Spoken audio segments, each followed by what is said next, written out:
¿Con ruido? Sí, doctor.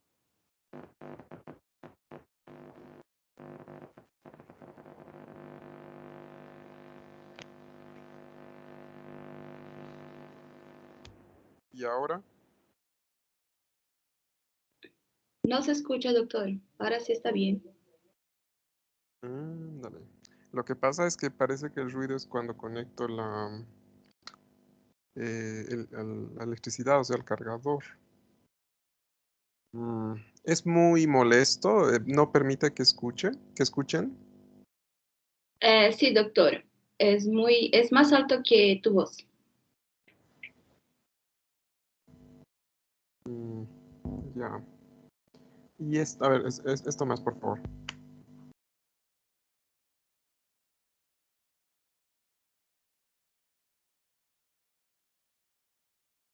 ¿Y ahora cómo me escucho? Se escucha un poco. No se escucha bien, doctor. Normal. Pero el sonido este feo que se escuchaba antes, ¿persiste o ya no?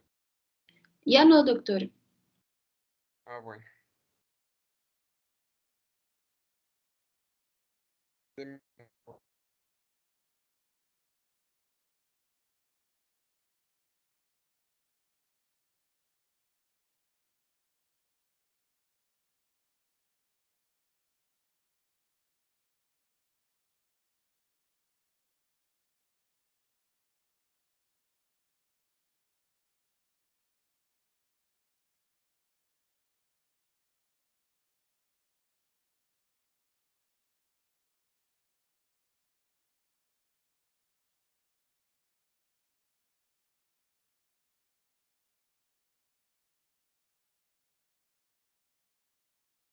Bueno, tengan ustedes buenas tardes. Vamos a continuar con el tema.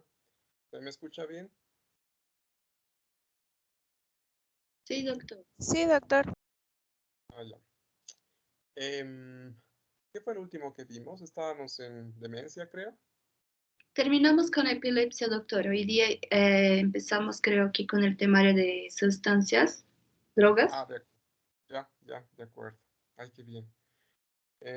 Bueno, eh, el día de hoy entonces vamos a empezar ese tema. Esta es nuestra 16ª clase, si no estoy mal, ¿verdad? Vamos a tratar eso. Sí, eso significa que tenemos todavía 2 clases más. Entonces, la verdad nos ha faltado tiempo porque he tenido que sacrificar el tema de sexualidad, que no les he podido dar. Nos queda el tema de psiquiatría de urgencias, que es un tema importante. Entonces, hoy día voy a intentar terminar el capítulo de trastornos de sustancia relacionados al consumo de sustancias.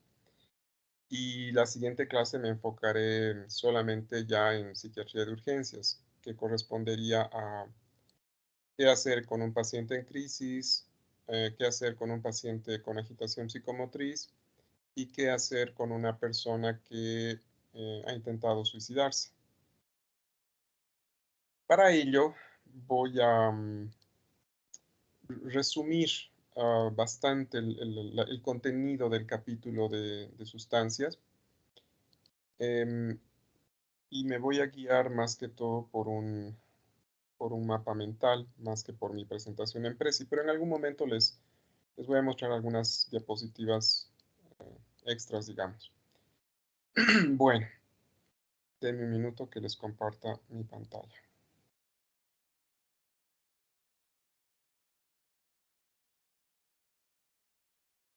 ¿Pueden ver mi pantalla? Sí, doctor.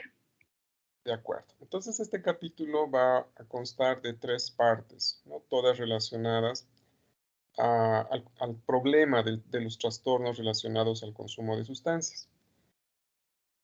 Este denominativo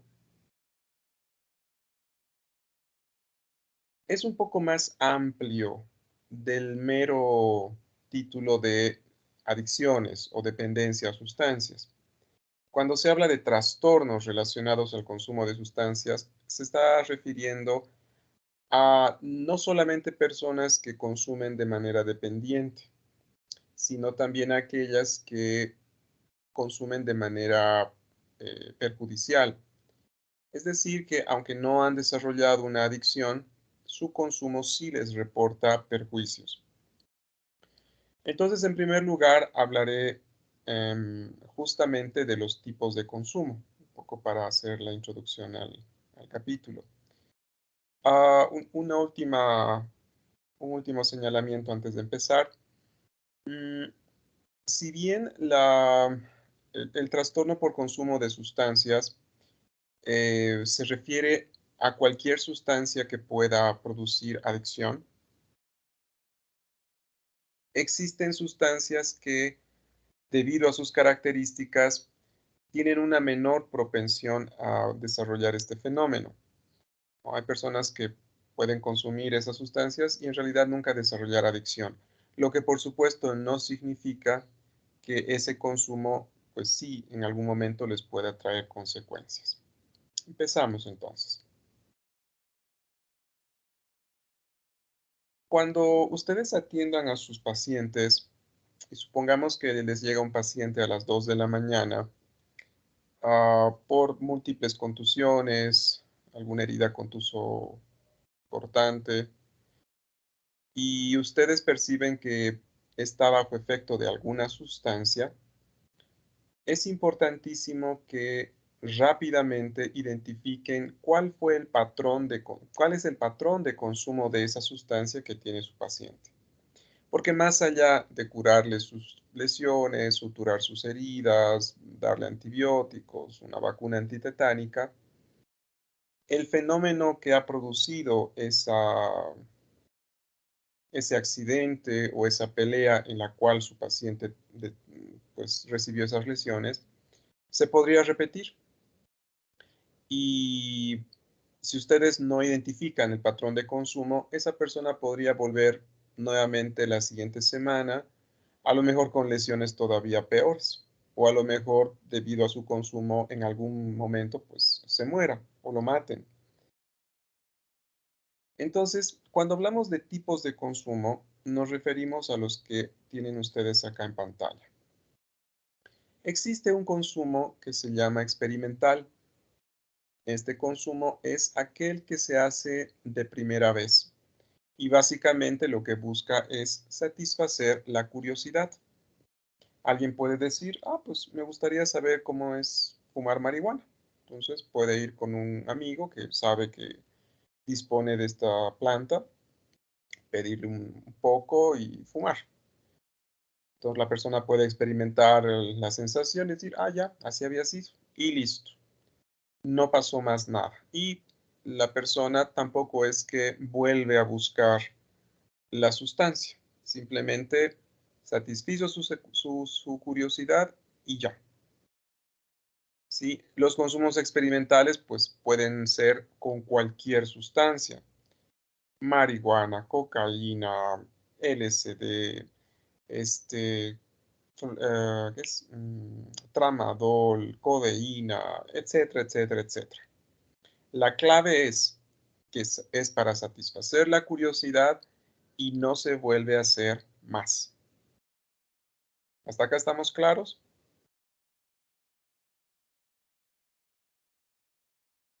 Sí, doctor. Ya. El otro tipo de consumo, patrón de consumo, es el consumo de tipo instrumental. En todas estas sustancias que les he mencionado, uno de los más grandes motores para consumirlas,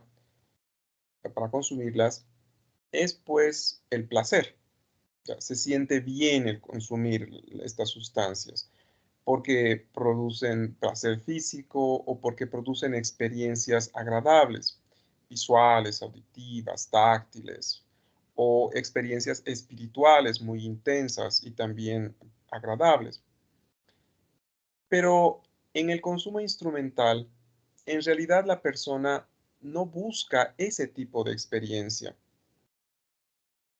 ¿sí? Ese no es su principal objetivo. En realidad, quienes consumen de manera instrumental lo que hacen es buscar un beneficio extra al del placer. Me explico mejor.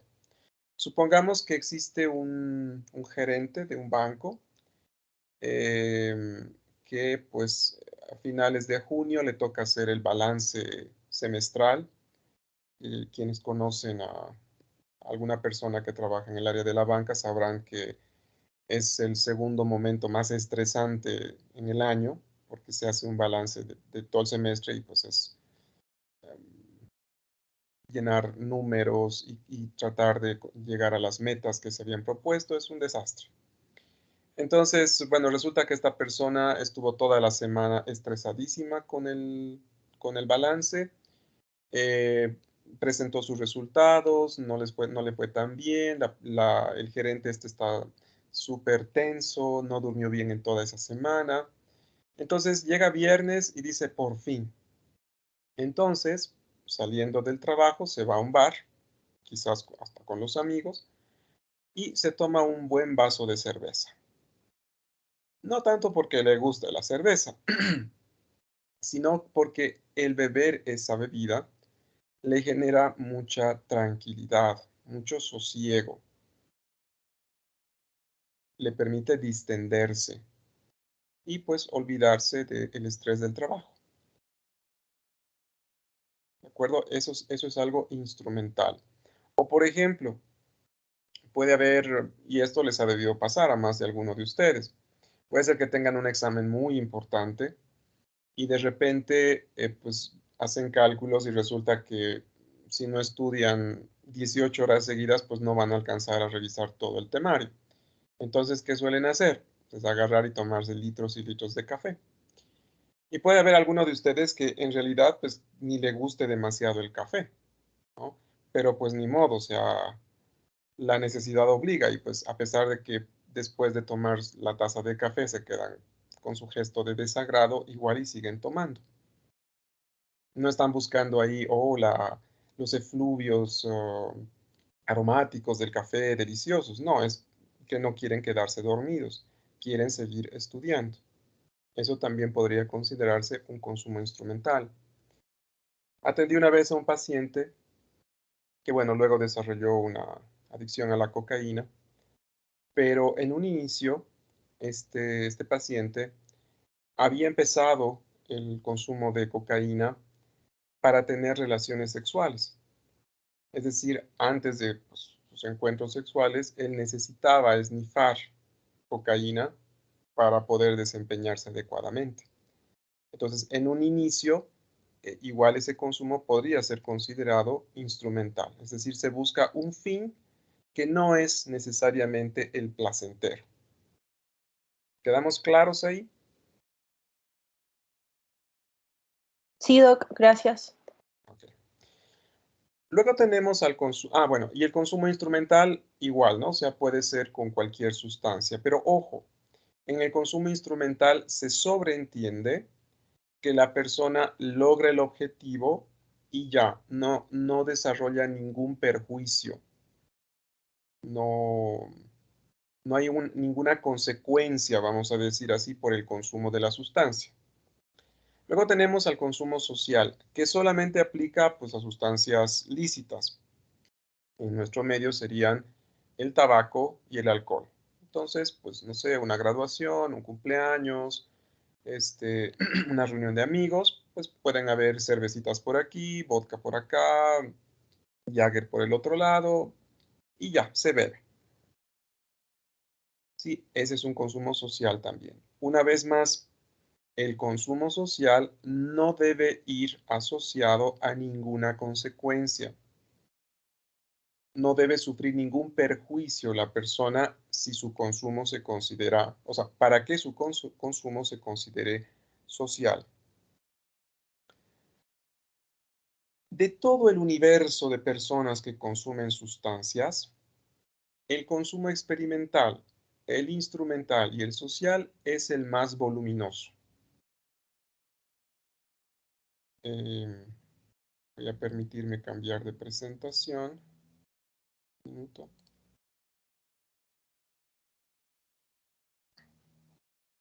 Supongamos que este es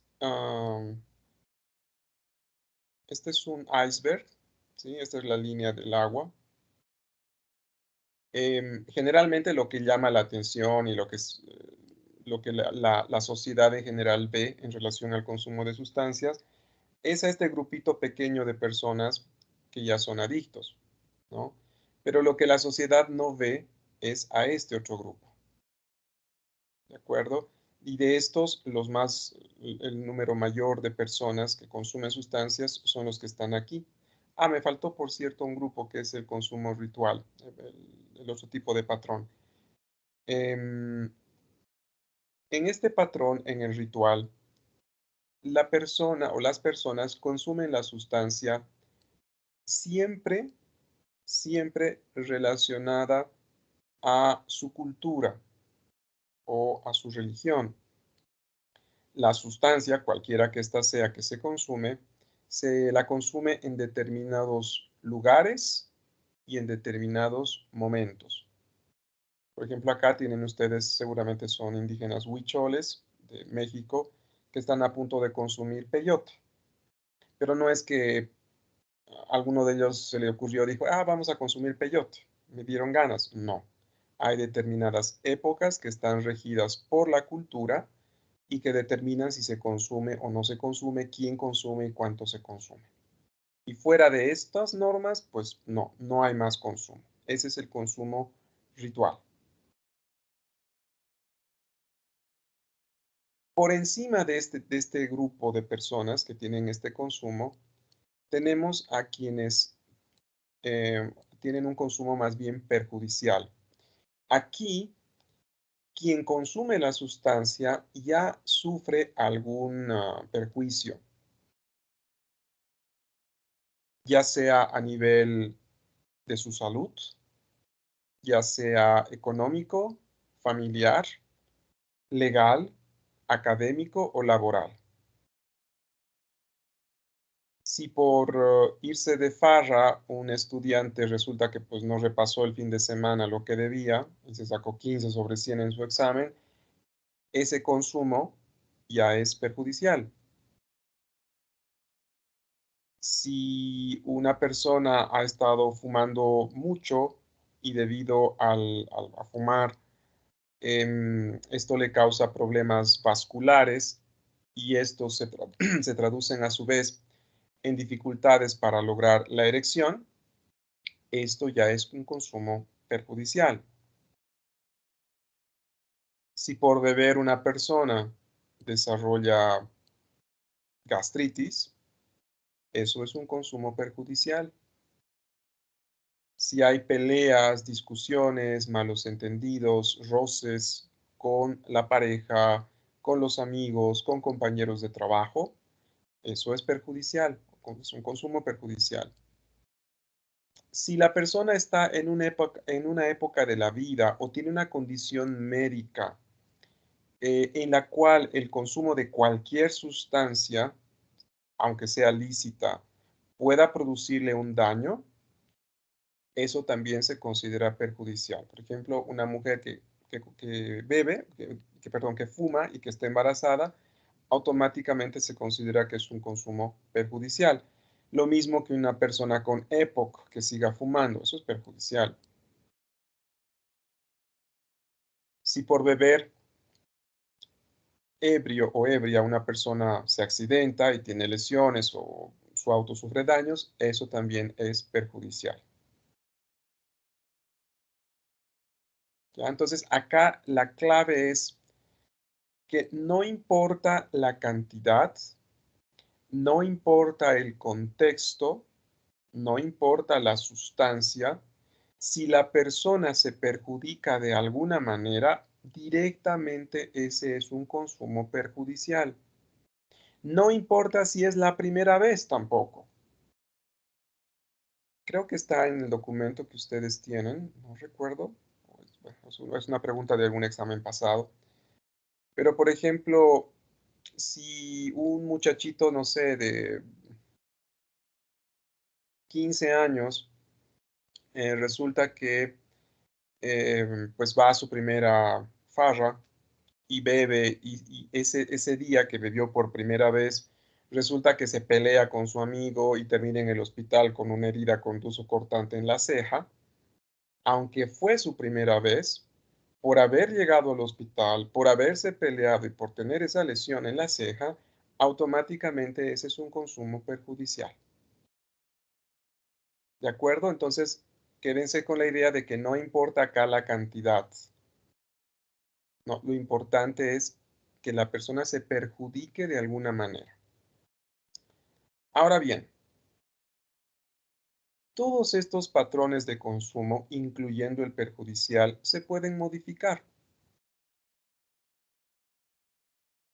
¿Sí?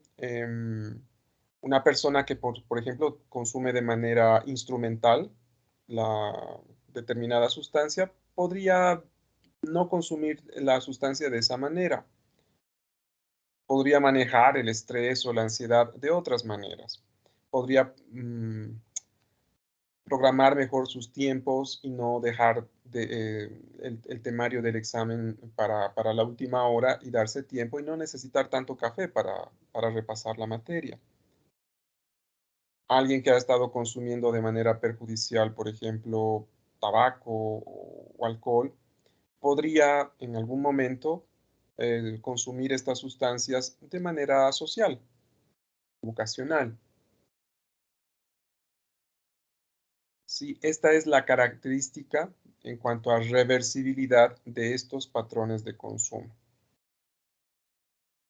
Pero cuando ya nos metemos en el consumo dependiente, que generalmente es lo que más llama la atención y sobre lo que la sociedad entiende como el problema del consumo de sustancias, acá ya nos estamos adentrando en un grupo de personas que lamentablemente, por lo menos hasta donde se conoce actualmente, una vez que llegan a cumplir los criterios de dependencia, ya no pueden dar marcha atrás.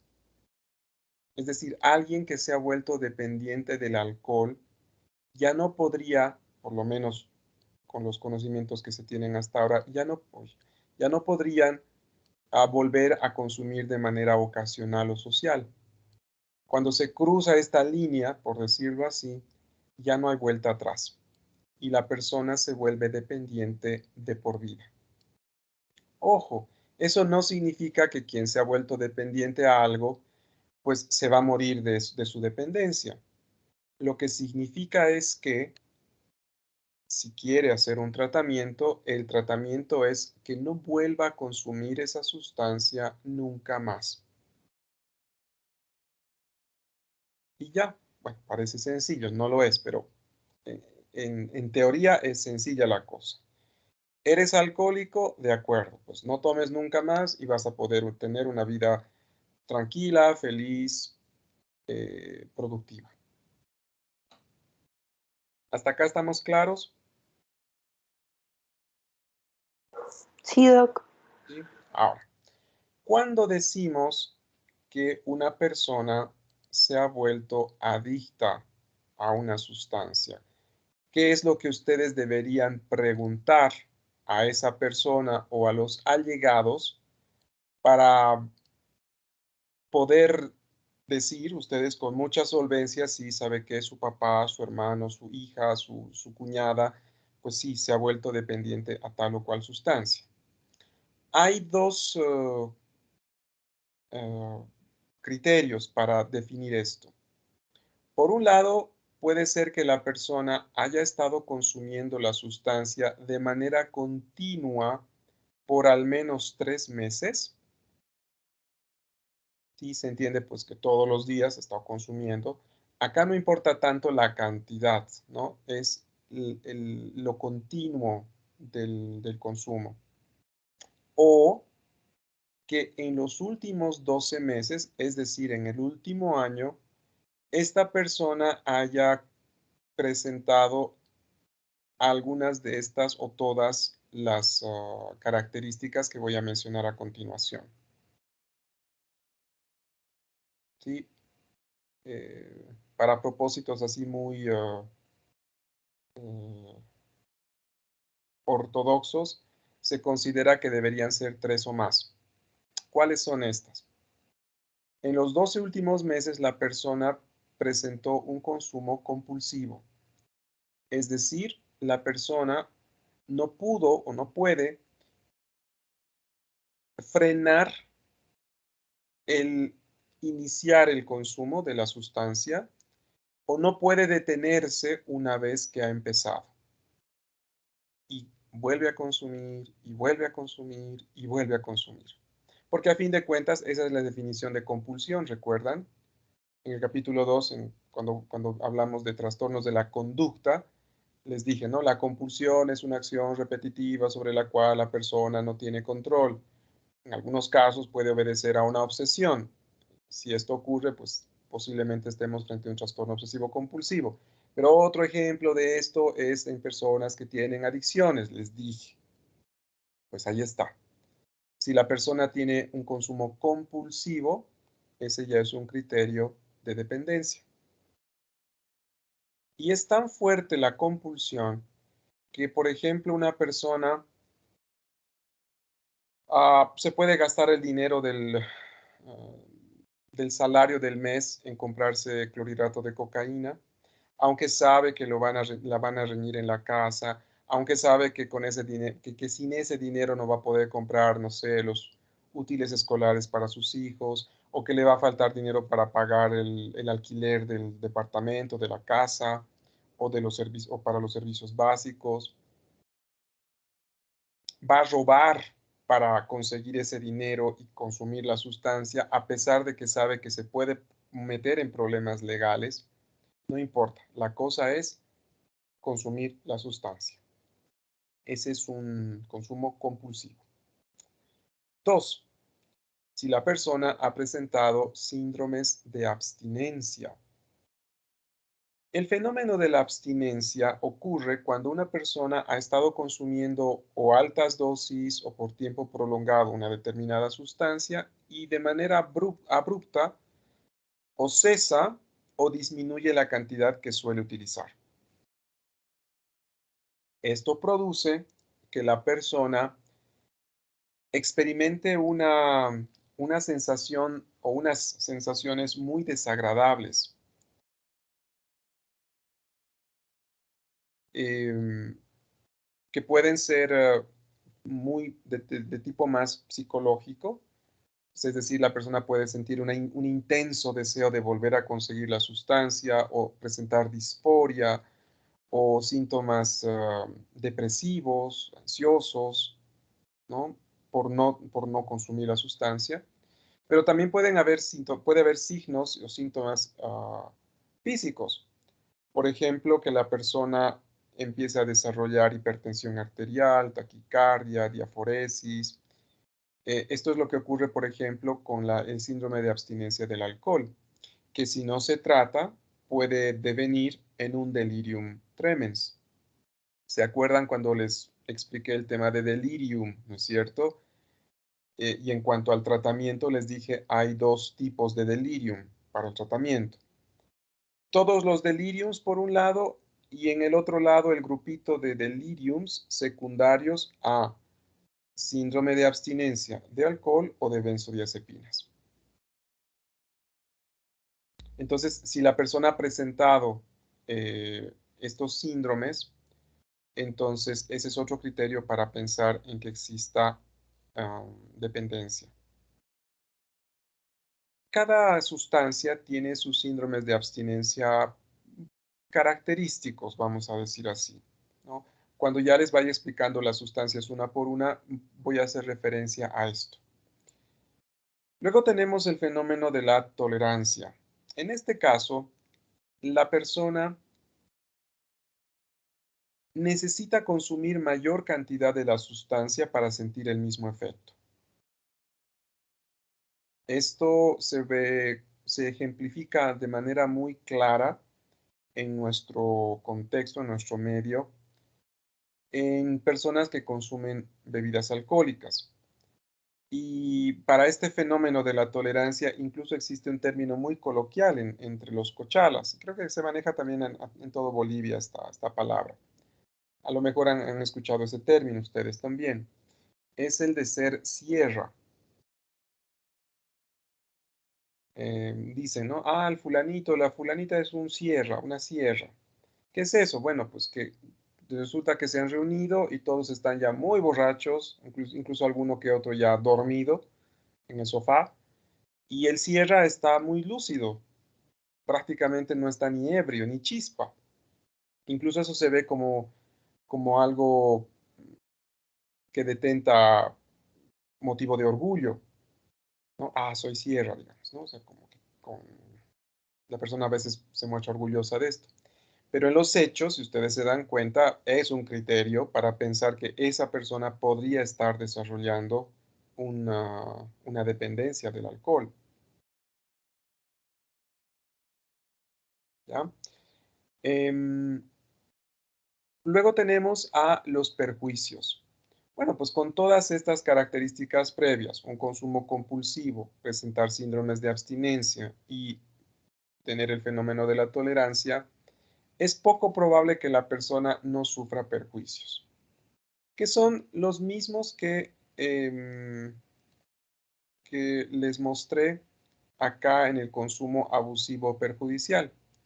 La persona se pelea con sus seres queridos, pierde el trabajo, le llaman la atención, le mandan memos de llamadas de atención, se aplaza en algunas materias de la universidad o de la escuela, le da gastritis, se accidenta. ¿No? Todo eso es parte de este criterio de perjuicios. Y finalmente, en los 12 últimos meses, resulta que para la persona la única fuente de placer que tiene es la sustancia en sí misma. La persona abandona otras fuentes de placer. Ya no le interesa la convivencia con la familia, no le interesa hacer un buen trabajo, aportar a la sociedad, a sus valores, sus principios. Nada de eso tiene valor para la persona. Lo único que le interesa y alrededor de lo que gira toda su vida, todas sus preocupaciones, es conseguir la sustancia. ¿Hasta acá estamos claros? Sí, doctor. De acuerdo. Entonces, cuando identificamos a una persona que está consumiendo una sustancia de manera abusiva, pues nuestra recomendación tendría que ser que beba menos, que fume menos, que pues consuma menos cocaína o marihuana o la sustancia que fuere, ¿no? Si identificamos bien que el consumo es abusivo. Pero si identificamos que la persona ya es alguien que ha desarrollado la adicción, acá la única recomendación válida es que la persona no vuelva a consumir la sustancia. Ese es el tratamiento para una persona que ha desarrollado adicción. Sería totalmente incongruente y dañino además que ustedes a una persona alcohólica, por ejemplo, le digan, no, yo como médico le recomiendo que solamente beba una vez al mes o 3 veces al año, en su cumpleaños, en Año Nuevo y en el cumpleaños de algún ser querido. No, muchachos. Este tipo de consejos no se pueden dar a una persona adicta. El tratamiento de una persona que tiene adicción es lograr la completa abstinencia. Lamentablemente, y creo que esto va a resultar frustrante para algunos que tenían la inquietud un poco de saber que a lo mejor se podían hacer más cosas por alguien que tiene alguna adicción. Lamentablemente, no se puede hacer prácticamente nada en una persona que no acepta que tiene la dependencia o la adicción.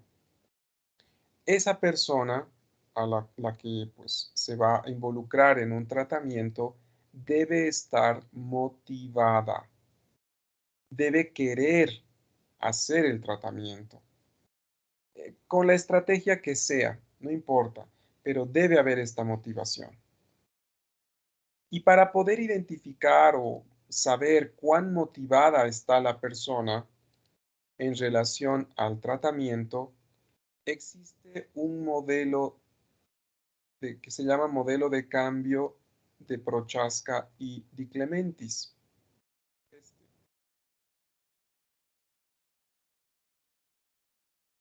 Sí ven mi pantalla, ¿verdad? Sí, Doc. Ya. Este modelo de las etapas de cambio de Prochaska y Di Clementis se aplica no solamente a personas que consumen sustancias, en realidad se aplica a personas que tienen conductas perjudiciales. Este modelo, por ejemplo, se aplica perfectamente a personas que están en relaciones totalmente disfuncionales, por ejemplo, con la pareja, ¿no? En personas, por ejemplo, que tienen, por ejemplo, adicción a los videojuegos, a las apuestas, también se aplica el mismo modelo. Empezamos aquí, en la precontemplación. Normalmente o comúnmente, una persona que desarrolla la adicción es la última persona que se da cuenta que tiene el problema. Todo su entorno ya se dio cuenta. Los padres, los amigos, los hermanos, los amigos, los colegas, todos. Pero lo común es que la persona, mucho tiempo después de que ya cumplió los criterios de dependencia, se dé cuenta. Y antes de darse cuenta, se dice que la persona está en fase de precontemplación. Es decir, la persona considera que no tiene ningún problema. Y pues da una serie de explicaciones aparentemente racionales, aparentemente lógicas, minimiza su consumo, culpabiliza a otras personas de su consumo, pero en general la persona dice, no, yo no necesito ningún tratamiento, yo no tengo ninguna adicción. Esa es la fase precontemplativa o de precontemplación. Luego tenemos a la fase de contemplación. Aquí la persona ya se percata de que algún problema le está causando su consumo. Usualmente el paso de la fase de precontemplación a la de contemplación ocurre por un evento de pérdida, un evento traumático, algo que, como por decirlo en palabras coloquiales, le mueve el piso a la persona. Por ejemplo, ustedes podrían atender a una persona que ha tenido un accidente de tránsito y resulta que, pues, por el accidente ha tenido una fractura de fémur, ¿sí? Entonces, ustedes pueden ir en la mañanita a hacer su evolución y mientras le hacen las preguntas y le hacen la revisión física, el paciente podría decirles, ay, doctorita, mire a ver la barbaridad que me he hecho, parece que estoy tomando de más, pues, tal vez sería bueno que no tome tanto.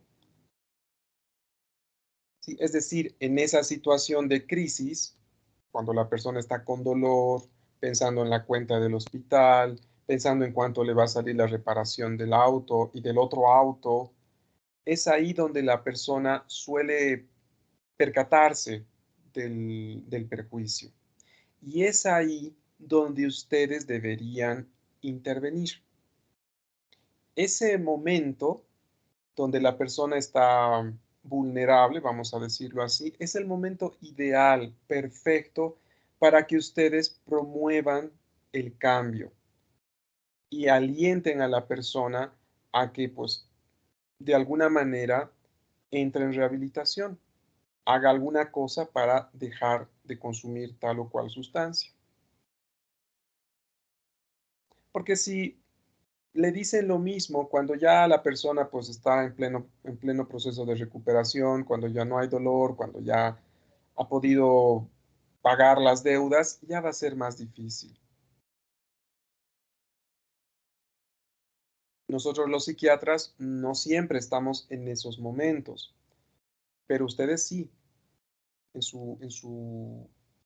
su desempeño médico cotidiano, tienen mayor posibilidad de encontrar a estas personas en ese momento. Aprovechenlo, le van a hacer un muy buen favor tanto a la persona como a su familia. Si la persona está pensando hacer el cambio que sea necesario, entrar a una institución, visitar a un psicólogo, a un psiquiatra, a un pastor, lo que fuere, en los siguientes 6 meses, decimos que está en fase de contemplación. Si la persona está pensando hacer cualquiera de esas acciones en el siguiente mes, entonces decimos que la persona está en fase de preparación.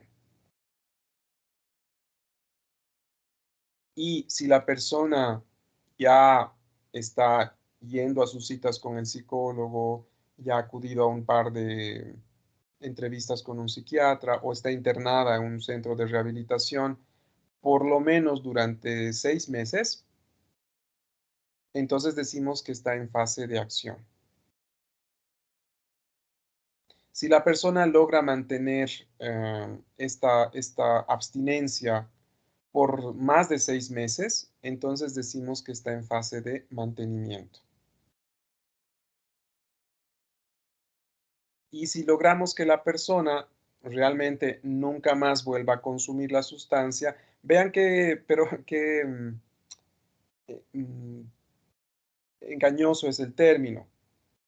Si logramos que la persona nunca más vuelva a consumir la sustancia, es decir, la única manera en la que podríamos decir que la persona nunca más consumió es pues hacer esta evaluación en el momento en que la persona fallezca. Es en ese momento en que decimos que la persona llegó a la fase de terminación. No se habla de curación, por lo menos no en las adicciones, ¿no? Pero, por ejemplo, si estamos hablando de alguien que tiene, que está, por ejemplo, dentro de una relación muy disfuncional de pareja y la persona logra salir de esta relación y logra rehacer su vida sentimental, entonces en ese caso sí, se podría hablar realmente de una terminación, ¿no?, del ciclo. Pero en las adicciones, muchachos, lo común, lo esperable y en algunos casos hasta me animaría a decir lo deseable es que ocurran recaídas. ¿Cuándo decimos que alguien recayó?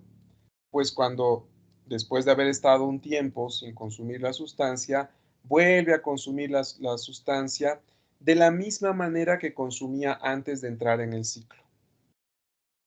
Llega a tener síndromes de abstinencia, vuelve a tener consumo compulsivo, nuevamente tiene los múltiples perjuicios que tuvo antes. Entonces, ahí decimos, bueno, fulanito, fulanita ha recaído.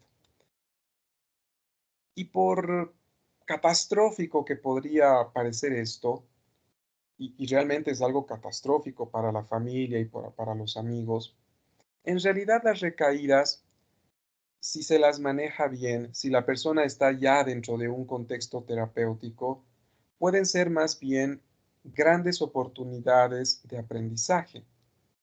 Porque, por ejemplo, puede haber una persona que recayó porque de repente tuvo dificultades de relacionamiento con su pareja o con sus padres, o sucedió algo en el trabajo que pues le representó mucho estrés o alguna frustración y la persona no supo cómo manejar esto y pues ¡plac!, se fue a consumir la sustancia para lidiar con eso. Entonces, en una siguiente vez que la persona se deba enfrentar a esas situaciones, si la persona aprendió de la experiencia, pues buscará otras alternativas y será más difícil que recaiga en una siguiente vez frente a esas mismas circunstancias. Este ciclo puede dar vueltas y vueltas y vueltas, años, décadas incluso, hasta que la persona realmente pueda mantenerse abstinente. Y lo triste es que hay personas que terminan muriéndose sin nunca haber entrado siquiera a la fase de contemplación. Se mueren estando nomás en su fase precontemplativa. Una vez me tocó entrevistar a un paciente de unos 62 años que estaba con un TP de 15, 16 creo. Estaba amarillo como un canario, ascítico con una citisatención. Es una cirrosis ya muy avanzada. Obviamente secundaria alcoholismo. Y se iba a morir, de hecho se terminó muriendo un par de días después. Pero hasta la última entrevista que yo tuve con esta persona, antes de que entrara en un cuadro de encefalopatía, pues donde ya no fue posible conversar con él, me negó que tuviera algún problema con el alcohol. Y al final, bueno, terminó falleciendo, como les dije.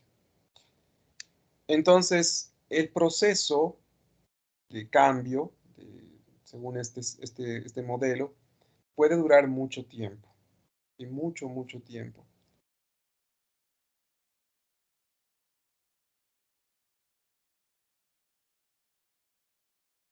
Entonces, un requisito, ya les he dicho, para poder hacer esto, el tratamiento, es la motivación. Otro requisito muy importante es el apoyo familiar. Es muy difícil que una persona logre llegar a la abstinencia si no tiene un buen soporte familiar. No es imposible, por supuesto, pero realmente es peor el pronóstico de las personas que realmente ya han perdido todo apoyo familiar. Y hay familias que realmente llegan al límite y terminan rechazando a la persona o terminan alejándose completamente de la persona que tiene la adicción. Ahora, ¿cuáles son las estrategias de tratamiento? ¿Cómo se ayuda a que la persona no vuelva a consumir la sustancia? Hablando del alcohol y de algunas otras sustancias psicoactivas, podríamos mencionar Alcohólicos Anónimos y Narcóticos Anónimos también. ¿Qué es eso? Es un grupo a nivel mundial, o sea, en realidad son varios grupos a nivel mundial, pero pues que están todos conectados, de personas que tienen la adicción. Son dependientes al alcohol o a otras sustancias. Y ellas se reúnen, estas personas se reúnen, y entre ellas se van alentando, se van tratando, si ustedes quieren, las unas a las otras. Para lograr esto, estas personas, por ejemplo las de Alcohólicos Anónimos, usan una especie de manual, que es el manual de los 12 pasos, que voy a intentar, no sé si lo tengo en digital, si lo tengo se los voy a subir, es bastante interesante de leerlo. Son una serie de pasos que la persona pues va cumpliendo poco a poco para poder salir del consumo activo, ¿no? Y mantenerse abstinente. Y por supuesto el principio básico de Alcohólicos Anónimos es que la persona acepte que tiene la adicción. De nada sirve llevar de la oreja a una persona alcohólica a un grupo de Alcohólicos Anónimos, porque la persona no siente que tenga la enfermedad y pues no va a serle de ninguna utilidad estar a la fuerza allí. Otras alternativas de tratamiento son las comunidades terapéuticas. En estos lugares, igual, ¿no? Son instituciones donde hay personas que tienen adicciones y que viven y conviven, pero a su vez tienen el apoyo, la guía, la orientación y el tratamiento de psicólogos, psiquiatras, terapeutas ocupacionales, trabajadores sociales, médicos internistas, etcétera, etcétera, etcétera. ¿Cuál es la ventaja de la comunidad terapéutica? Que en esa convivencia las personas pueden verse reflejadas en los otros. La regla es que una persona que ha desarrollado una adicción suele tener, por ejemplo, rasgos de personalidad muy marcados. grupo que pueda tener mecanismos de defensa muy inmaduros. Entonces, en su trato del día a día con las otras personas, es como si todo el grupo se autosanara, se autorregulara. Y esto se logra en gran parte porque son ellos mismos los que van percatándose y haciendo notar las fallas de los otros. Ese mismo principio se aplica a Alcohólicos Anónimos, porque a fin de cuentas cala más, es decir, una persona toma más en cuenta lo que le diga a alguien que ya ha pasado lo mismo que ella. Un médico puede decirle, por ejemplo, a alguien, oiga, debe dejar de beber usted porque se está haciendo daño, está lastimando a sus seres queridos. Pero puede ser que el médico o el psiquiatra pues no tenga la adicción. Pero si eso mismo se lo dice alguien que ya ha lastimado a su familia, que ha terminado viviendo bajo el puente, que a lo mejor tiene algún problema físico grave por su consumo, que alguien así se lo diga, pues seguramente la otra persona tomará esto con mayor facilidad, ¿no? Hará más caso a alguien que ha pasado ya por lo mismo. En los hospitales generales se atienden a personas que tienen comorbilidad física, no psiquiátrica. Me refiero a, por ejemplo, una persona que está intoxicada con alcohol, con cocaína o con alguna otra sustancia y que su vida corre peligro. O, por ejemplo, una persona que tiene un delirium tremens, ¿no? Les dije en el capítulo de delirium, ¿no es cierto? Que en caso de delirium tremens, lo que corresponde es que ustedes deriven rápidamente a esa persona a un hospital general. Pues es en esos casos donde la persona debería internarse en un hospital general, cuando hay comorbilidad física y además grave. El uso de fármacos en las adicciones no tiene utilidad, o sea, no hay fármacos en realidad que curen una adicción. Sin embargo, hay fármacos, determinados fármacos, que se utilizan en casos muy especiales. Por ejemplo, se pueden utilizar algo así como antídotos en personas que se han intoxicado de manera intensa con alguna sustancia. Tal es el caso, por ejemplo, del flumacenilo, que se utiliza en intoxicaciones por benzodiazepinas, o de la naloxona en intoxicaciones por opioides. En ambos casos, las dos sustancias son depresoras y bueno, alguien que se ha intoxicado con estas sustancias puede tener bradipnea, hipotensión arterial, puede ser un paro respiratorio. Entonces, rápidamente para revertir ese estado se puede poner estas dos sustancias, ¿no? Naloxona o flumacenilo. También es posible utilizar benzodiazepinas para el tratamiento de un síndrome de abstinencia o de un delirium tremens. Y en el caso del alcohol, si una persona tiene el deseo genuino de no consumir más la sustancia, pero no puede con su compulsión, la persona dice, doctor, quiero no consumir el alcohol, pero es que no puedo resistir la tentación de entrar al bar cada vez que paso por ahí adelante o cada vez que tengo algo de dinero en el bolsillo me compro alcohol puro. Entonces, en esos casos, se podría utilizar una sustancia que se llama disulfiram. Un nombre comercial que tiene esta sustancia es el antabús, que les debe sonar de algo. ¿De dónde será? ¿Dónde han escuchado este nombre, antabús o disulfiram? Es algo que se le da a los pacientes que tienen como adicciones para que les genere rechazo. No adicciones en general, solamente en personas que son adictas al alcohol. Sí, al alcohol. Pero ¿en qué momento de la carrera usted escuchó hablar del antabús? No, lo escuché en un caso cercano, Ah, no pero en en la la, carrera. pero en la facultad no recuerda que Creo que en escuchó algo. microbiología una vez vimos eso cuando estábamos hablando de fármacos.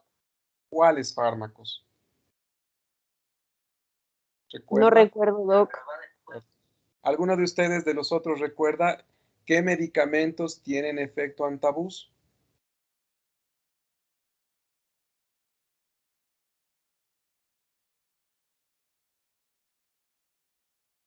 En parasitología se ve esto.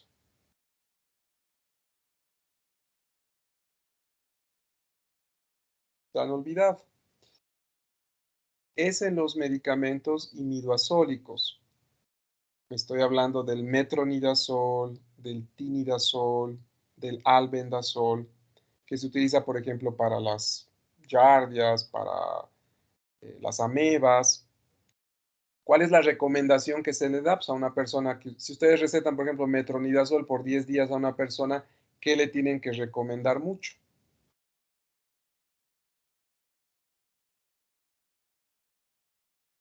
Que no consuma alcohol. Que no consuma bebidas alcohólicas. Porque si consume la bebida alcohólica va a tener un efecto parecido al del disulfiram. ¿Y cuál es ese efecto?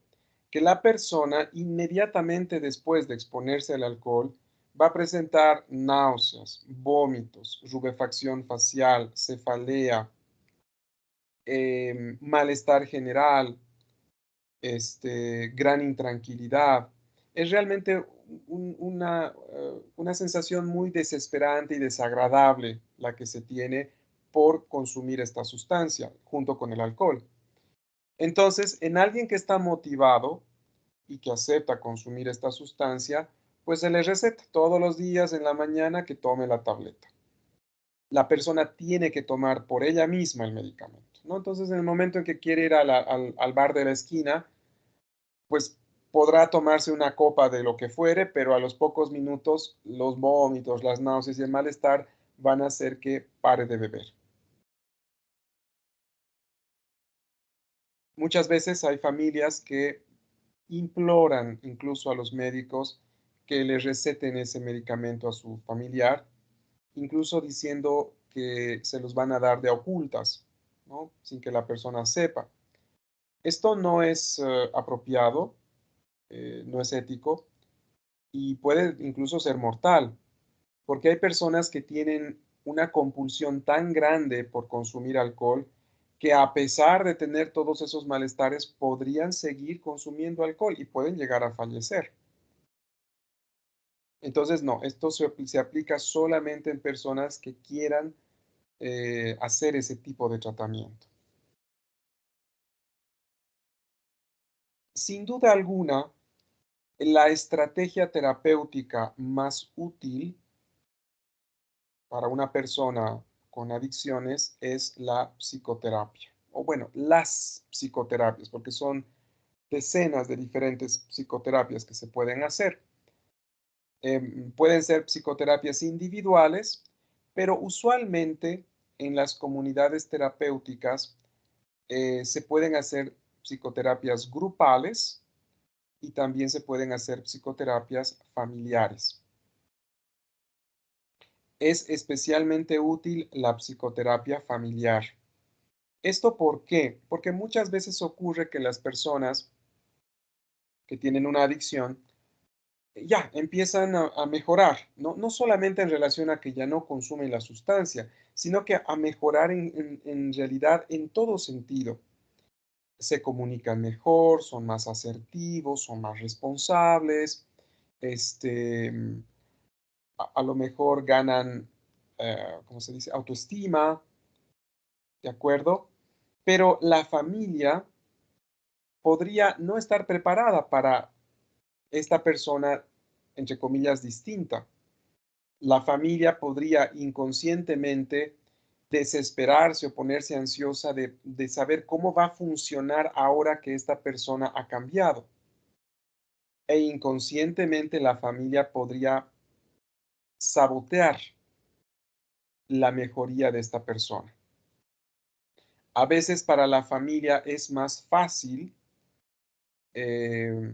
tener a un padre de familia borracho, irresponsable, que no trabaje y que no represente una figura de autoridad, que tener a un padre que quiera, por ejemplo, poner ciertos límites en el funcionamiento del hogar,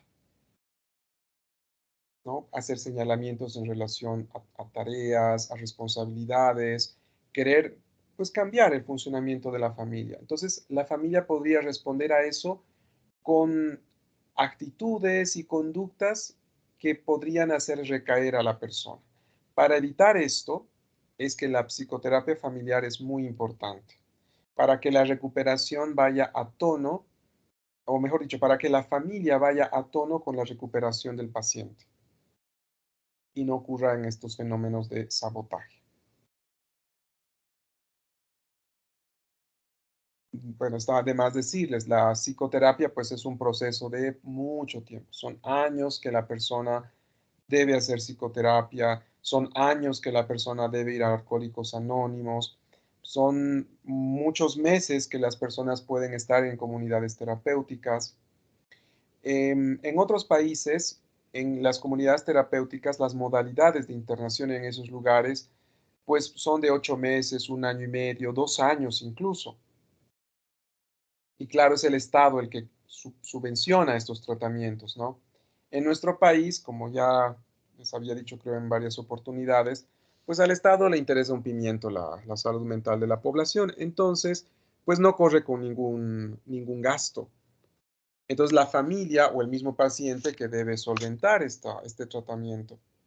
La única comunidad terapéutica que existe acá en Cochabamba es la que está en el Instituto Psiquiátrico San Juan de Dios, que tiene un programa de rehabilitación que ha tratado de comprimirlo lo máximo posible y dura 3 meses. Entonces, una persona que genuinamente quiere cambiar puede ir a esta comunidad. Ahora, tampoco se trata de que todas las personas son candidatas a una comunidad terapéutica. No, no, no, no. Hay ciertas contraindicaciones para ingresar a este tipo de tratamiento. Por ejemplo, imagínense ustedes una persona con fuertes rasgos disociales de personalidad.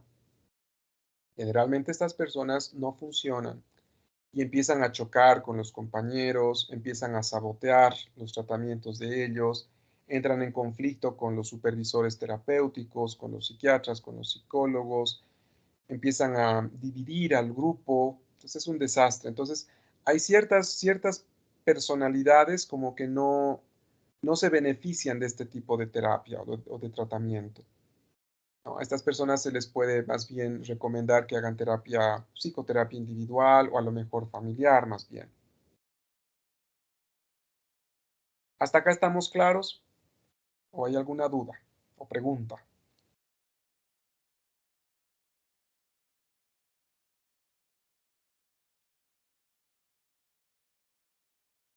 Creo que nada. Bueno, eso entonces en cuanto a los tipos de consumo. Ahora, ¿cuáles son los factores de riesgo? ¿Por qué una persona puede desarrollar una adicción? Un cachito voy a cambiar de micrófono.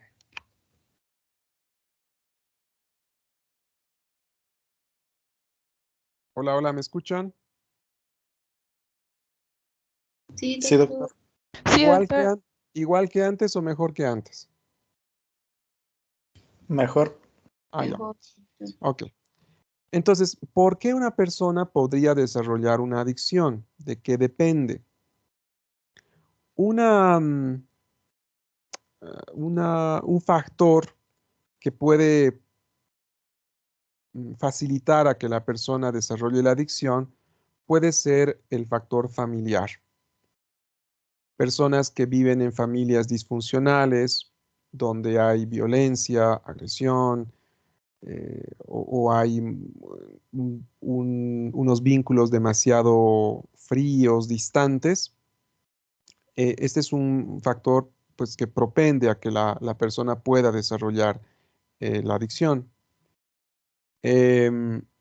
Medios sociales donde el consumo se ve como algo normal o incluso donde se promueve el consumo, también son factores de riesgo. Por ejemplo, si hablamos de ocupaciones, hay algunas ocupaciones o trabajos u oficios donde el consumo de alcohol está fuertemente ligado. ¿Se les ocurren algunos ejemplos a ustedes?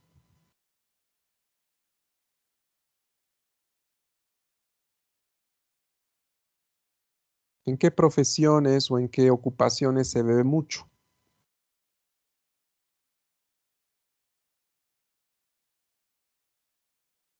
Hola.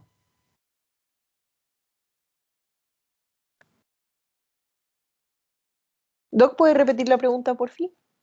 ¿En qué ocupaciones, profesiones u oficios se bebe mucho? ¿Financieras, doctor? Financieras, los agentes de créditos, los que trabajan en la banca en general, suelen beber bastante, ¿no? ¿Quiénes más? ¿Los ingenieros, doctor? Mire que yo tenía la idea de que no tanto, no sé si a lo Sí, mejor, sí, los ingenieros, todos los ingenieros o algún tipo de ingeniería en especial. la mayoría. Ah, ah, bueno, ya. ¿Quiénes más? Doctor, los que trabajan en construcción, los obreros, creo. Muy bien, los albañiles o en general los que están en el área de la construcción. De hecho, es que pues en ese medio es que existe el famoso San Lunes. No sé si han escuchado del San Lunes. ¿Saben lo que es el San Lunes? No, Doc. No. Los arquitectos, los jefes de obra de, pues, de una construcción, generalmente no cuentan con la presencia de los albañiles los lunes, porque muchos de ellos pues han ido bebiendo sábado y domingo. Entonces el lunes pues no están en condiciones para trabajar porque están con la resaca o incluso pueden que sigan con efectos de la bebida. Entonces muchos de ellos se presentan a trabajar directamente el martes. Por eso se dice que hacen el San Lunes. Pero sí, las personas que trabajan en construcción, muchas de ellas sí beben bastante. ¿Quiénes más?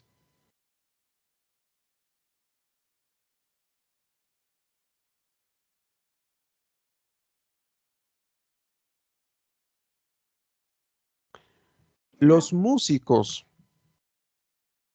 ¿no? Estos que trabajan tocando instrumentos, cantando, estos mariachis, los DJs, ¿no? Los animadores de las fiestas, ellos también beben bastante. Las trabajadoras sexuales también. De hecho, mucho de su ganancia o de cómo obtienen dinero, no es solamente es por su, ¿cómo es? Por su oferta de actividad sexual, sino es atraer a la persona, al cliente, al bar y beber con esa persona antes de ofrecer sus servicios propiamente sexuales. Y por la bebida que pues el cliente compra, igual y ganan una comisión. Pero dense cuenta pues la cantidad de bebidas alcohólicas que también deben consumir estas personas, ¿no? Los médicos también beben, por lo menos los que conozco, sí también le echan nomás a los drinks, ¿ah? En general, los oficios que están sometidos a mayor tensión, a mayor estrés, suelen beber bastante. E incluso parecería haber una explicación hasta neurobiológica para esto. Han hecho incluso experimentos con ratoncitos, dándoles agua con alcohol a un grupo y a otro no. Pero al grupo, a uno de los grupos se los somete a situaciones muy estresantes, poco sueño, ruidos fuertes, sensaciones desagradables, y resulta que el grupo más estresado tenía mayor tendencia a consumir alcohol. Entonces parecería ser que el estrés hace que las personas, bueno, en este caso de los ratones, les produce mayor avidez para consumir estas sustancias. ¿no? Y bueno, pues mamíferos nosotros, seguramente el fenómeno también no nos es ajeno a nosotros. Em, y no olviden además que en ciertos oficios, en ciertos trabajos, incluso el beber puede representar una especie como de medio para obtener ascensos o establecer vínculos laborales útiles. Alguna vez un compañero de colegio que, bueno, que trabaja en un banco me decía que si alguno de ellos no iba a beber con el jefe, no era considerado, por ejemplo, para un ascenso, porque se hacía ver, ¿no? Como el aislado, como el raro, como el hecho al bueno, y pues no tenía la misma oportunidad que el resto de sus colegas farrucos. Entonces, todo eso habría que tomar en cuenta al momento, por ejemplo, de que ustedes hagan una historia clínica. Si al preguntar el oficio, la persona les dice que es, por ejemplo, músico, entonces acuérdense de esta clase y pregunten cómo estará su consumo de bebidas alcohólicas, ¿no? Lo cultural, bueno, por supuesto, también tiene mucho que ver en nuestra cultura, pues se bebe por todo y por nada. Nace alguien, se bebe. Muere alguien, se bebe. Gana el equipo de fútbol, se bebe. Pierde, se vuelve a beber y así. Entonces es una cultura muy predispuesta al beber la nuestra, ¿no? Incluso en época de pandemia han visto ustedes tantas personas que igual nomás se han reunido y han consumido bebidas alcohólicas, incluso en este contexto. Y luego tenemos los factores de riesgo personales. Acá uno muy importante son los factores de riesgo genéticos. Se dice que hasta un 50% de la probabilidad de que una persona desarrolle alcoholismo puede ser heredada. Entonces vean que es una carga genética importante para explicar una adicción. También hay que tomar en cuenta los rasgos de personalidad. Por ejemplo, personas con personalidad límite o dependiente, en algunos casos evitativa, y en general, pues todos los trastornos de personalidad o los rasgos muy marcados de personalidad, al producir que la persona no se adapte a los cambios, que tome muy a mal las frustraciones, pues puede hacer que la persona recurra a las sustancias para hacer frente a este tipo de situaciones. Y finalmente tenemos las comorbilidades mentales. Una persona con trastorno de estrés postraumático podría tener mayor riesgo de desarrollar alguna adicción. Lo mismo personas con trastornos de adaptación, con trastorno de ansiedad generalizada, con trastornos depresivos o con trastorno bipolar.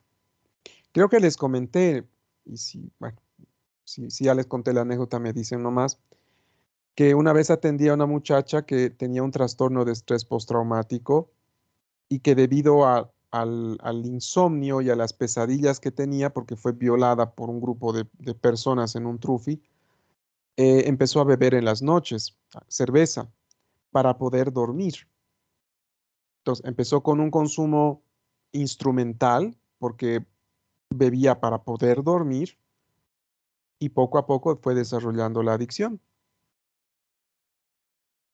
¿no? Una persona con trastorno de ansiedad generalizada, por ejemplo, podría empezar a abusar, no sé, del diazepam o del clonazepam, y con el paso del tiempo igual desarrollar una adicción también.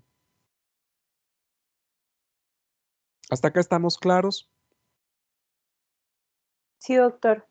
Bien. Ahora sí toca explicar las sustancias en sí mismas. ¿Cuáles son las sustancias que pueden producir adicción?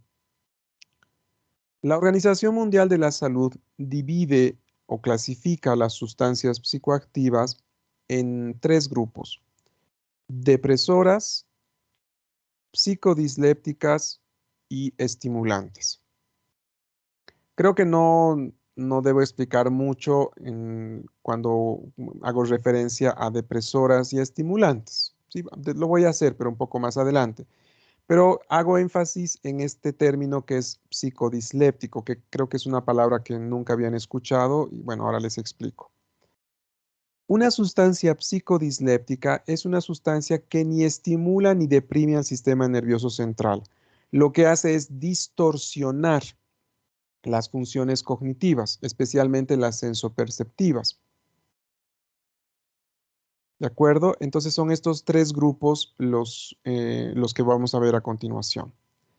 Independientemente del grupo, una persona que consume cualquiera de estas sustancias podría, en determinadas circunstancias y dependiendo de la dosis, podría desarrollar un cuadro de intoxicación. Por ejemplo, una persona ebria, borracha, es alguien que se ha intoxicado con alcohol. Pero también hay personas que se intoxican con marihuana, con LSD, con peyote, con tramadol, etcétera, etcétera, etcétera. Los síntomas de la intoxicación diferirán de sustancia en sustancia. Esto voy a ir explicándoles a medida que vaya explicando cada una de ellas.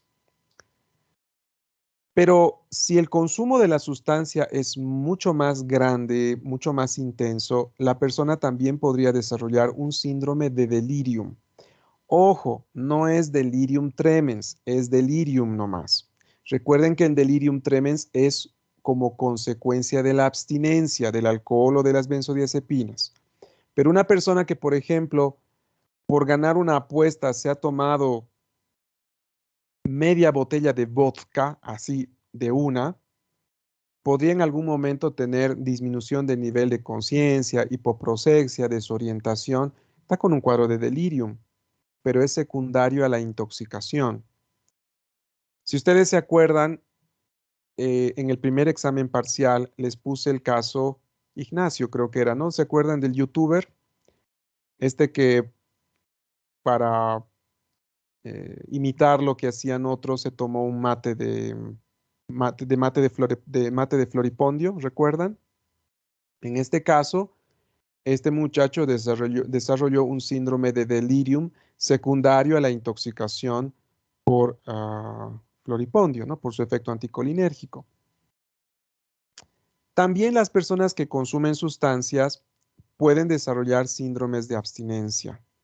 Los síndromes de abstinencia igual difieren entre sustancias y sustancias. Esto explicaré con más calma más adelante. Y no olviden, en el caso específico del alcohol y de las benzodiazepinas, un síndrome de abstinencia muy intenso y no tratado puede dar lugar a un delirium.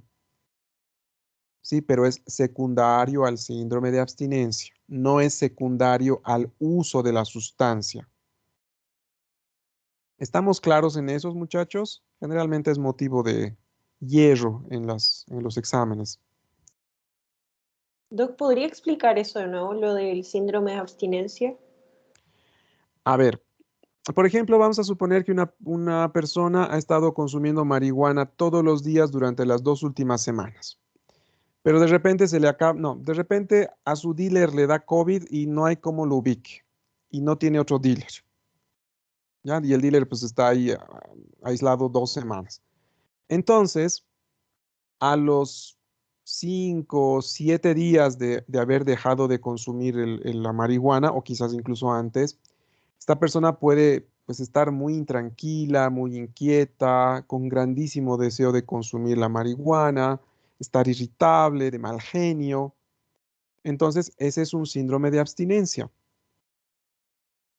Es más que todo psicológico, ¿sí? Pero bueno, y no va a llegar nunca a un delirium, por supuesto. Se va a quedar como un síndrome de abstinencia, va a pasar un tiempo y si no vuelve a consumir la sustancia de la persona, pues igual el síndrome de abstinencia terminará pasando. Pero en el caso del alcohol, no ocurre así. Si la persona ha estado consumiendo, póngase usted 3 meses alcohol y de repente cesa de consumir, primero la persona desarrollará un síndrome de abstinencia. Empezará a tener taquicardia, taquipnea, se le subirá la presión, estará diaforético, a lo mejor puede escuchar voces, ver alguna visión por ahí.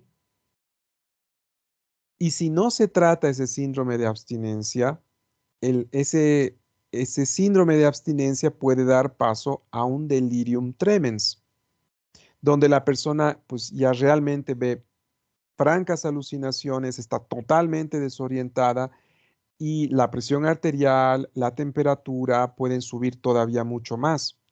Incluso la persona podría desarrollar un estatus epiléptico.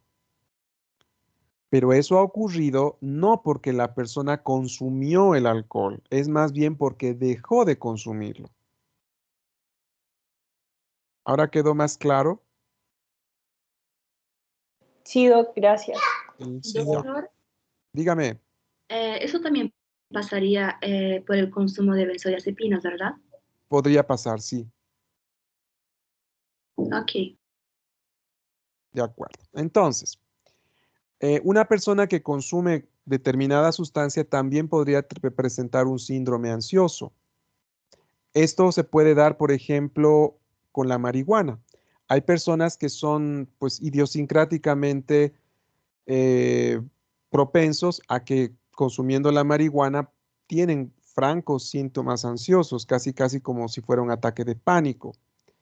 Em, en el medio popular o coloquial, a este fenómeno se le llama la pálida. Paradójicamente, también hay personas que pueden tener síndromes parecidos con el uso de benzodiazepinas, vean ustedes. Bueno, el clonazepam, el diazepam, etcétera, son ansiolíticos, se usa para la ansiedad, pero hay algunas personas que pueden tener este efecto paradójico. Alguna vez me ha tocado ver esto, una vez me vi esto en una viejita, le receté alprazolam y se puso pues totalmente incontenible, súper ansiosa. Tuve que darle más bien otra sustancia, le di olanzapina, si no estoy mal, para tranquilizarle. Pero con el alprazolam me hizo un síndrome ansioso muy intenso. ¿No? Síndromes ansiosos también pueden haber en relación al uso de cocaína, de anfetaminas. Es más común que aparezcan estos con las sustancias estimulantes. También pueden aparecer síndromes psicóticos. Esto también es más común con sustancias estimulantes. Muy, muy común, por ejemplo, con la cocaína. Es muy común que la persona desarrolle síntomas delirantes paranoides, por ejemplo. En algún caso también pueden aparecer síndromes maníacos, psicóticos maníacos, ¿no? Con ideas delirantes de grandeza, así. También pueden haber síndromes depresivos. Esto, pues, lógicamente es más frecuente con el uso de sustancias depresoras, con alcohol, benzodiazepinas, opioides, puede ocurrir esto. Los síndromes maníacos es más común con sustancias estimulantes y el consumo a largo plazo y en grandes cantidades de cualquier sustancia puede también producir demencia. ¿Estamos claros con respecto a esto, a los efectos que producen las sustancias? Sí, doctor. De acuerdo. Ahora sí, toca ir explicando cada una de las sustancias. Vamos a empezar con las sustancias depresoras, que como su nombre indica, lo que hacen es deprimir al sistema nervioso central. ¿Cómo se ve en general una persona que está bajo efecto de estas sustancias? Pues mentalícense o acuérdense de una persona ebria. Hay lentitud o retardo psicomotriz, un discurso o un habla disártrica, la capacidad de reacción está disminuida, los reflejos en general están disminuidos, puede haber la habilidad emocional, hay inestabilidad, ¿no? Hay una marcha atáxica, hay tendencia al sueño, al dormir, Y eso en general, ¿no? Eso es lo que se puede ver en general con cualquiera de ellas. Entonces, la sustancia más común de este grupo, pues es, por supuesto, el alcohol. Una característica del alcohol, o sea, de alguien que ha consumido alcohol, es el aliento alcohólico, el tufo, ¿no? Si ustedes ven a una persona ebria y tiene tufo, pues lo más probable es que la causa sea por alcohol. Pero dentro de este grupo también están las benzodiazepinas. Acá tenemos al clonazepam, al alprazolam, el diazepam, el ketazolam, el bromoazepam y el flunitrazepam. Hay muchas más benzodiazepinas. Faltaba, por ejemplo, acá el midazolam, por ejemplo. Aunque ese tiene una vida media tan cortita que es difícil que una persona abuse de esta sustancia. Pero con estas otras sí es probable que en algún momento ustedes vean a alguien con efecto de estas sustancias. Básicamente la apariencia es la misma que de una persona ebria, borracha, pero la persona no tendrá tufo. Alguna vez les va a tocar, si son internos, por ejemplo, atender a un pildoreado, ¿no? Hay víctimas de las pildoritas que les dicen, son generalmente mujeres, aunque también se sabe que ya hay pildoritos, que pues ubican a un varón, eh, entablan amistad, le invitan algún refresco, alguna bebida en donde le colocan alguna de estas sustancias y la persona pues queda dormida, ¿no? Y a veces así, intoxicados con estas sustancias, son llevados a un hospital. Entonces la persona parece ebria, muy ebria, pero no hay tufo, ¿no? Dentro de este grupo también están los barbitúricos, que si ustedes recuerdan, hemos mencionado a uno solo, es el fenobarbital, que es un medicamento que se utiliza para la epilepsia. Prácticamente ya no hay casos de abuso de fenobarbital en nuestro medio. Y en general en el mundo la prevalencia de adictos o abusadores del fenobarbital es muy baja. Esto porque pues han sido reemplazados o ha sido reemplazado el fenobarbital por las benzodiazepinas. Por ejemplo, una persona que tiene epilepsia y que pues por error se tomó más tabletas de las que debía, podría acudir con ustedes con efectos de intoxicación por el fenobarbital. La apariencia es exactamente la misma que la intoxicación por alcohol o con benzodiazepinas. Una vez más, la persona en este caso no tendrá tufo, ¿no? Un caso especial, sin embargo, son los opioides. Recuerden que los opioides se utilizan en medicina para varios fines. El más importante y más conocido, claro, es el del tratamiento del dolor. Son analgésicos los opioides. En este grupo tenemos a la codeína, que también se utiliza como antitusivo, a la meperidina, el fentanilo, que más lo utilizan los anestesiólogos, el tramadol, que bueno, se utiliza para tratar dolores, la loperamida, que se utiliza para el tratamiento de las diarreas, y tenemos a estas dos, a la desomorfina y a la heroína. La desomorfina cobró mucha fama hace unos 3 o 4 años atrás, eh, por el tipo de lesiones que se producían en las personas que consumían esta sustancia. Le llamaban o le llaman, creo todavía, crocodile. Es la desomorfina. Esta sustancia pues se la pone en la piel y claro, la piel pues termina necrosándose y le da una apariencia casi casi como eh, reptilesca, ¿no? Realmente es bastante dramática la presentación, la apariencia de personas que utilizan esta sustancia. Y bueno, no tiene ningún uso médico, ¿no? O sea, su comercialización es totalmente ilegal.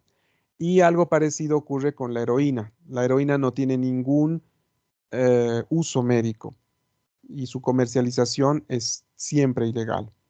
Bueno, pues alguien que está bajo efecto de cualquiera de estas sustancias, lo mismo va a tener una apariencia similar a alguien que está ebrio o que está bajo efecto de benzodiazepinas o barbitúricos, pero una característica muy especial de los opioides es que producen miosis. Eso no lo van a encontrar con los barbitúricos, no lo van a encontrar con benzodiazepinas y tampoco con alcohol. Las pupilas van a estar puntiformes por el uso de estas sustancias. ¿Hasta acá estamos claros? Sí, Sí, doctor. Sí. Ahora, con respecto a los opioides, estos tienen de lejos muchísimo más potencial adictivo que el alcohol, que las benzodiazepinas o los barbitúricos. Y en parte, esto se debe al modo de administración, ya que el fentanilo, el tramadol y la morfina, que no sé por qué no está aquí, no está, debería estar. Y la morfina tienen presentaciones parenterales, es decir, hay ampollas de morfina, ampollas de tramadol y de fentanilo. Ese modo de administración endovenoso o intramuscular, generalmente es endovenoso, es mucho más adictivo que, por ejemplo, la vía oral. Desde ya los opioides en general tienen alto potencial adictivo, pero si a eso le unen que la persona utiliza estos opioides por vía inyectada, pues la posibilidad de que desarrollen adicción es muchísimo mayor. Rápidamente desarrollan adicción. Y hay un tercer motivo más por el cual los opioides son muy adictivos. Y es que también rápidamente la persona desarrolla tolerancia y síndromes de abstinencia. ¿Qué quiero decir con esto? Que rápidamente, por ejemplo, alguien que consume fentanilo pasa de aplicarse una ampolla a la semana a aplicarse 30 al día. Y doy fe de esto porque una vez me tocó atender a un colega, no voy a decir la especialidad, pero cuando estaba haciendo la residencia, pues resulta que enamoró con una residente de anestesiología. Tengo que decir la especialidad, pues porque para un poco explicarles cómo es que el colega obtenía la, la sustancia, ¿no? La cosa es que resulta que empezaron a tener dificultades, ¿no? Digamos que las comunes de pareja, pero a la enamorada pues no se le ocurrió una mejor manera que apaciguarle las cosas o tranquilizarlo al enamorado de sugerirle que se coloque una ampollita de fentanilo para que se relaje. Y obviamente pues el colega se relajó mucho, pero le encantó la sensación del fentanilo y a partir de ahí empezó a usar la sustancia cada vez más y más. Cuando yo lo vi en urgencias un sábado, al principio no lo reconocí porque estaba flaco, barbón, demacrado y me confesó que había llegado a colocarse un stopper, ¿no? Que estas cositas que se ponen en la vena para poder colocarse inyecciones. Y usaba 30 ampollas de fentanilo al día. Y claro, el síndrome de abstinencia de opioides es muy intenso y muy desagradable. Afortunadamente no es mortal, pero realmente la persona empieza a tener escalofríos, vómitos, dolores corporales. Es una sensación de muerte inminente que tiene la persona.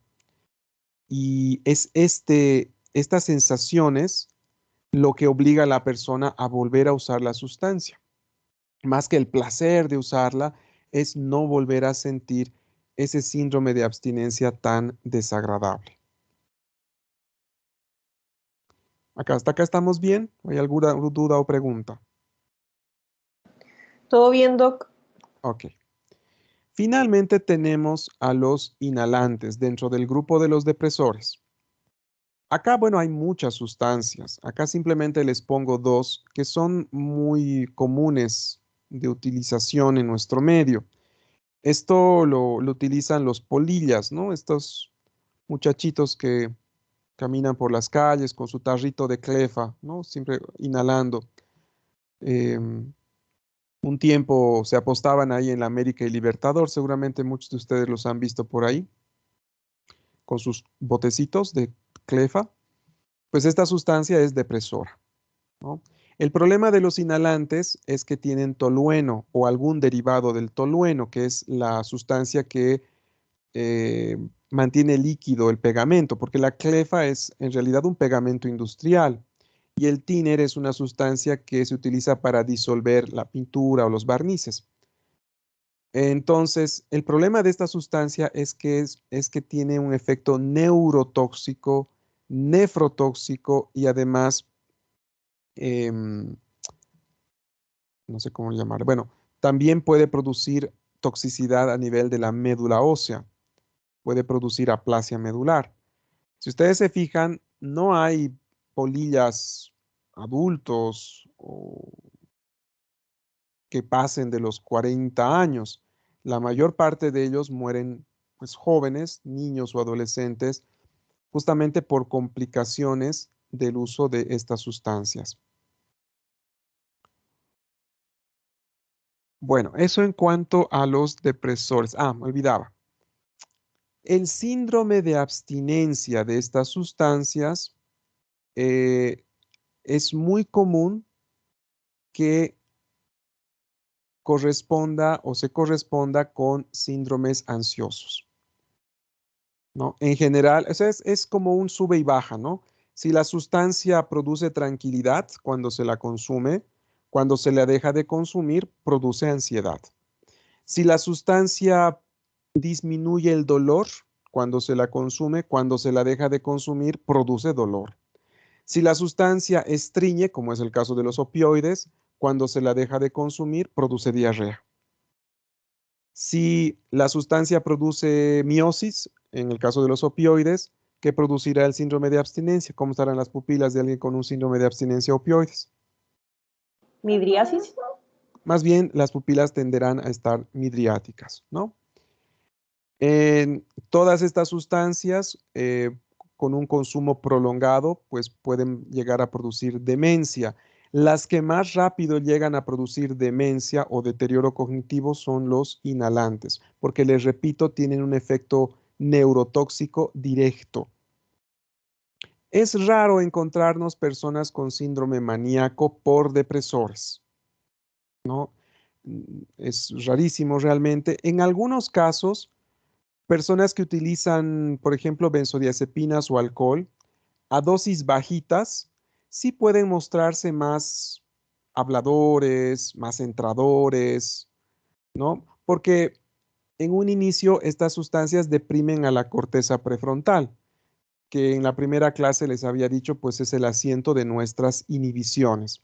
Pero a medida que la sustancia aumenta de concentración en el cuerpo, en la sangre, pues el resto de efectos depresores ya se hace patente después. Tampoco es común encontrar síndromes psicóticos con sustancias depresoras, tampoco síndromes ansiosos mientras se las utiliza, ¿no? Quiero decir, salvo los efectos paradojales en algunos pacientes muy contados con el uso de benzodiazepinas. Y ya, eso es lo que podría comentarles con respecto a las depresoras. Sí, vámonos con las psicodislépticas. De todas las sustancias que, bueno, he mencionado y voy a mencionar, la única sustancia psicodisléptica que comparte un mecanismo neurobiológico relacionado a la dopamina con todas ellas, todas estas, muchachos, todas estas, estimulan al sistema dopaminérgico de recompensa de la persona. Lo mismo que todas estas, ¿sí? Pero de estas solamente lo hace la marihuana o el cannabinol. Estas otras, en cambio, actúan mediante otro tipo de mecanismos, ¿sí? Y es justamente el potenciar o sí, potenciar el circuito del placer, lo que hace que a la larga la persona desarrolle la adicción. Por lo tanto, lo lógico es que estas otras sustancias tendrán un menor potencial adictivo, ¿sí? Porque no estarán directamente relacionados con el circuito del placer. Volviendo al grupo de las psicodislépticas, les había comentado que de manera peyorativa a estas también se les llama alucinógenas. Pero los efectos de estas sustancias van más allá de lo meramente alucinógeno. Y además, de hecho, la marihuana o el cannabinol que tiene la marihuana no produce alucinaciones como tal. Puede producir algunas alteraciones sensoperceptuales, sí, pero no tanto como alucinaciones, más bien son como ilusiones visuales, por ejemplo, las que va a producir.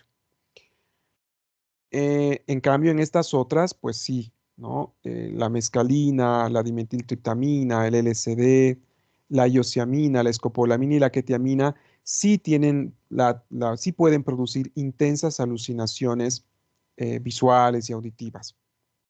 Estas tres, la mescalina, la dimetiltriptamina y el LSD, ejercen sus funciones mediante una estimulación, una potente estimulación serotoninérgica.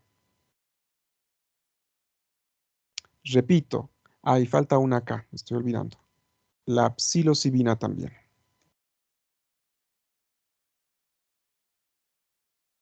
La mescalina, la psilocibina, la dimetiltriptamina y el LSD ejercen sus efectos a través de una estimulación serotoninérgica. Y la iosiamina, la escopolamina, estas dos, iosiamina y escopolamina, y acá podría mencionar la atropina, ejercen sus efectos a través de un potente efecto anticolinérgico y también pueden producir alucinaciones. Hola, ¿me escuchan? Sí, Doc, sí se escucha. Ya. Sí, doctor. Ok. La ketamina y el dextrometorfano tienen unos mecanismos de acción que no se conocen bien del todo. Aparentemente están relacionados al glutamato. Si ustedes recuerdan, hemos mencionado ya la ketamina en la clase de depresión. Les dije que la ketamina se había utilizado en un inicio de manera muy experimental para tratar cuadros de depresiones gravísimas con riesgo inminente de suicidio y que hace no mucho se autorizó, la FDA autorizó el uso de la esketamina como spray nasal para tratar a estas personas. Pero también les alerté de su gran potencial adictivo, ¿no?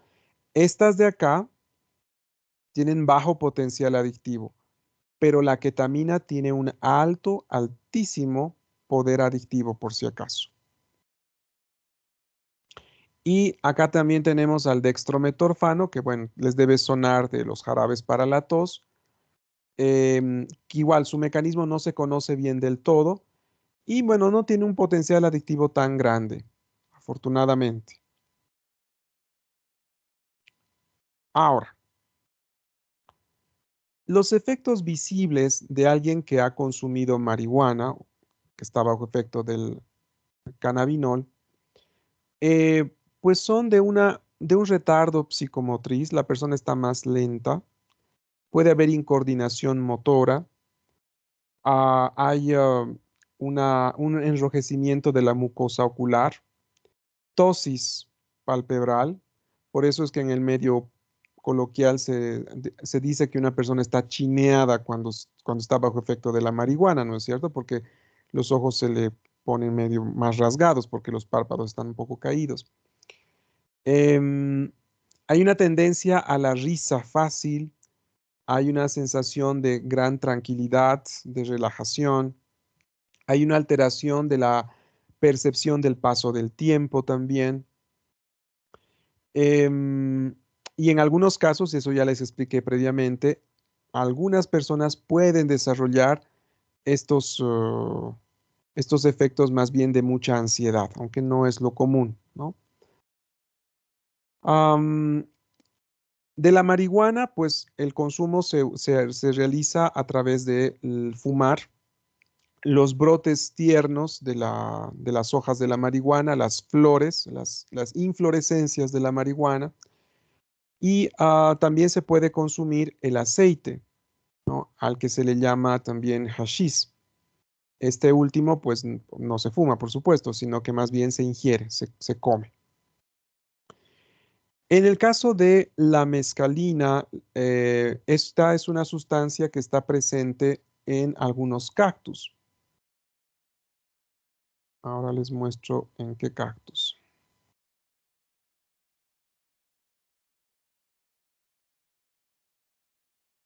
Déjenme ver un ratito. Acá.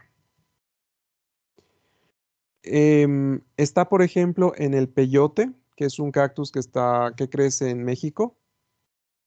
Sí, es este el cactus. Y de estos lados del mundo, acá en Bolivia, en Perú, en Argentina, también se sabe que el San Pedro, o el achuma, o huachuma también le llaman, tiene mescalina, ¿no? Y de hecho hay una larga, un gran registro histórico de que pues, las antiguas culturas de esta parte del mundo tenían consumo ritual del San Pedro. Luego les había mencionado a la psilocibina. Esta sustancia se la encuentra, mejor dicho, en hongos, que hasta donde sé en Bolivia no crecen de manera natural, aunque bueno, se han debido escuchar que hace no mucho la policía encontró un lugar donde estaban cultivando este tipo de hongos. Más bien son naturales o originarios de algunas áreas de México, de Estados Unidos. En Europa también hay algunas áreas que tienen hongos de este tipo, que tienen psilocibina. Hay dos sustancias que no están en el mapa mental, me olvidé mencionarlas, son la armina y la armalina. Estas están en dos plantas. Esta que es la Banisteriopsis caapi, es esta liana que pueden ver acá, y esta otra que se le llama chacruna, que es un arbusto. Estas dos plantas se las hace cocer y se obtiene una especie de mate, ¿no? Y al mate a este se le llama ayahuasca. Entonces, esta sustancia, la ayahuasca, es potentemente alucinógena, ¿no? Estas son, pues, estos son, digámoslo así, productos naturales, están en la naturaleza. Pero también está el LSD, que es una sustancia totalmente sintética. Es un derivado de un alcaloide que se obtiene de un hongo, del cornezuelo del centeno. La característica de estas sustancias es que pueden producir alucinaciones, ya les mencioné. Dentro de los efectos que se pueden ver están la midriasis. Es común que la persona que consume estas sustancias tenga midriasis. Y pues puede haber una serie de efectos de tipo,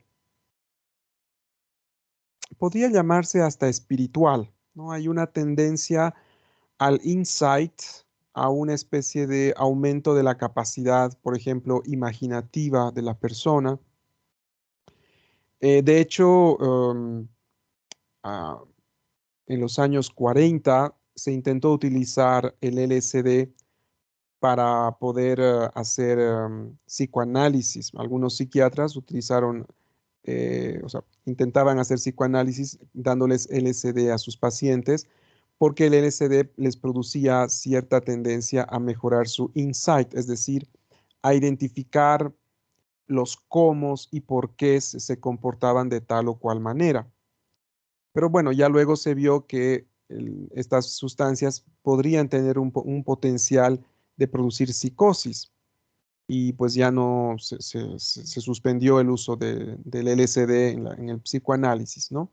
Actualmente estas sustancias se consideran ilegales, su consumo no es lícito. a excepción del peyote, en situaciones de ritual, ¿no? Pero después está prohibido su consumo. Debido a su efecto relacionado a la serotonina, actualmente hay muchos estudios que están viendo la posibilidad de que estas sustancias podrían ser de ayuda en el tratamiento de enfermedades de tipo ansioso y depresivo.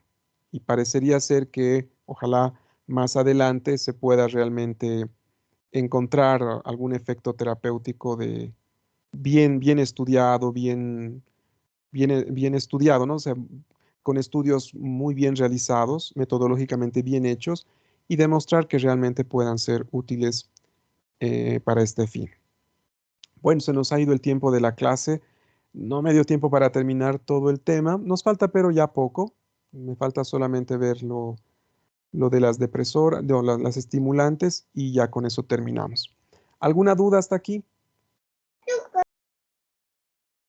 No, doctor. No. Doctor, disculpe, para Dígame. el final no van a entrar las urgencias psiquiátricas. Claro. Van a entrar O sea, ya. Sí. Para el final entra todo lo que hemos avanzado, y sí, vamos a ver urgencias psiquiátricas. Ya, gracias. Doctor, Dígame. va a entrar más de lo que hemos avanzado por último, ¿no? Depende de los casos clínicos. Si usted tiene, por ejemplo, una persona con psicosis, ¿será una psicosis secundaria a una manía psicótica? ¿Será que tiene síntomas psicóticos por un delirium? ¿Será que es una psicosis reactiva porque ha visto que mataron a un ser querido? ¿O será porque se ha metido cocaína? O sea, vea que en los casos clínicos les va a obligar a acordarse de toda la materia que han visto a lo largo del semestre. Sí, doctor. Ok. Muy bien, entonces nos vemos el siguiente jueves. Por si acaso, les voy a subir un caso clínico que me parece que es muy, entre comillas, bonito. Bueno, no es bonito, en realidad es pues triste, ¿no? Pero que muestra bastante bien eh, las características de una persona que tiene alcoholismo. Justamente anteayer me tocó entrevistar a esta persona, y en el transcurso de estos días les voy a subir el caso. Y recuerden que les he subido un caso de una persona que tiene epilepsia. Está en el canal de la anterior clase. Escúchenlo también. Hay varias cosas ahí, ciertas puntualizaciones que hago que les van a ser de utilidad. Bueno, ahora sí, entonces nos vemos el siguiente jueves. Que les vaya bien. Hasta luego, doctor. Muchas gracias. Hasta luego.